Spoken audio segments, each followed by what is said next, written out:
ఇందిరాగాంధీకి సంబంధించి ఒక కీలకమైనటువంటి అంశం ఏంటయ్యా అంటే ఏదైతే ఇందిరాగాంధీ హయాంలో బ్యాంకులకు సంబంధించి అంటే ఇవాళ పార్లమెంట్లో చర్చ జరిగింది. అందులో భారతీయ జనతా పార్టీ తరపున సంబిత్ పాత్ర కీలకమైన పాయింట్స్ రైజ్ చేసుకొచ్చారు.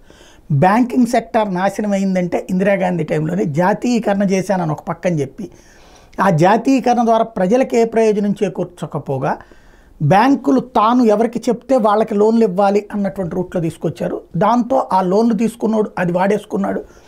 వ్యాపారాలు సాగలేదు, పరిశ్రమలు సాగలేదు. కానీ ఆ డబ్బులు రాని బాకీలు అంటూ ప్రభుత్వం కవర్ చేసుకురావడం అయిపోయింది. దానివల్ల బ్యాంకింగ్ సెక్టార్ నాశనం అయితే ఈ మధ్యనే దాన్ని సెటరైట్ చేసి బాగు చేసేటటువంటి పని చేస్తున్నాం అన్నటువంటిది స్టేట్మెంట్ ఇచ్చారు. దీంతో ఆగ్రహంతో రగిలిపోయినటువంటి మరొక వైపున కాంగ్రెస్ పార్టీ వచ్చేటప్పటికి అది తప్పంటూ దాని మీదన సీరియస్ అయిపోయింది.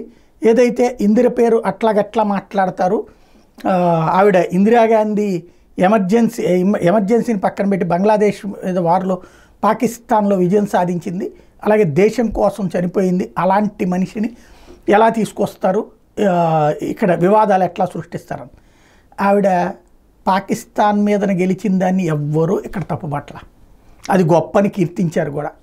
అలాగే ఎమర్జెన్సీని ఎవ్వడూ సమర్థించడు, ఇంక్లూడింగ్ కాంగ్రెస్ పార్టీ. సిగ్గుంటే సమర్థించదు. కాంగ్రెస్ నాయకులకి ఎవరికైనా సిగ్గుంటే ఎమర్జెన్సీని సమర్థించారంటే వాళ్ళకి సిగ్గన్నా లేకపోయినా, లేకపోతే వాళ్ళు ప్రజాస్వామ్యానికి పనికిరాని వాళ్ళు అయినా అయి ఉండాలి. కాబట్టి మంచిని మంచిగా మాట్లాడుకోవాలి, చెడుని చెడుగా మాట్లాడుకోవాలి.